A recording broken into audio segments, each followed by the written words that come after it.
I really have no idea, but that would be kind of cool, wouldn't it be? Here she is now. It's All the Good Girls Go to Hell on the Shark.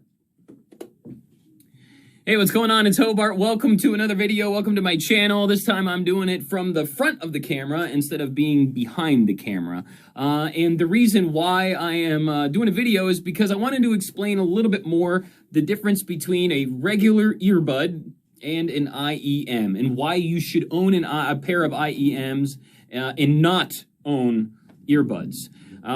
So what are IEMs? IEMs are in-ear monitors. It's a fancy way of saying a speaker that goes inside of your ear. So where did they come from? Why do we have them?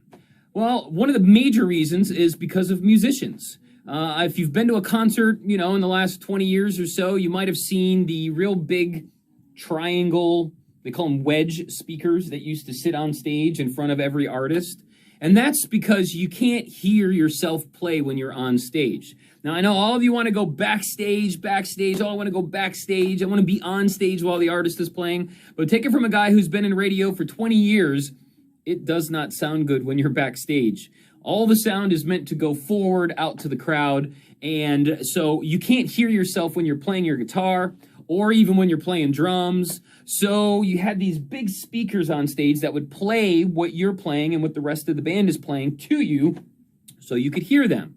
Well, technology came out, and now you'll see the artist. They'll have have you ever seen the artist with the speaker in their ear that goes over the top of their ear and goes down their shirt? That's what they're doing. It's an in-ear monitor. And what that does is it allows them to hear themselves and the rest of the band without having to have a big speaker on stage anymore. So that's what an IEM is, mainly for musicians. But why can't the average Joe use them? I just want to hear good sound when I'm listening to it on my phone, or I'm listening to YouTube, or I'm listening to my iPhone. So why can't I own some IEMs? Well, you can, and it's actually very affordable. I myself have been in radio for 20 years, and I've had everything from, the Sony Professionals and the Sony Studios and the Sennheisers, you name it, I've had it. But they were all over-the-ear headphones. They're good. But until I put these on, I had no idea what I was missing out on.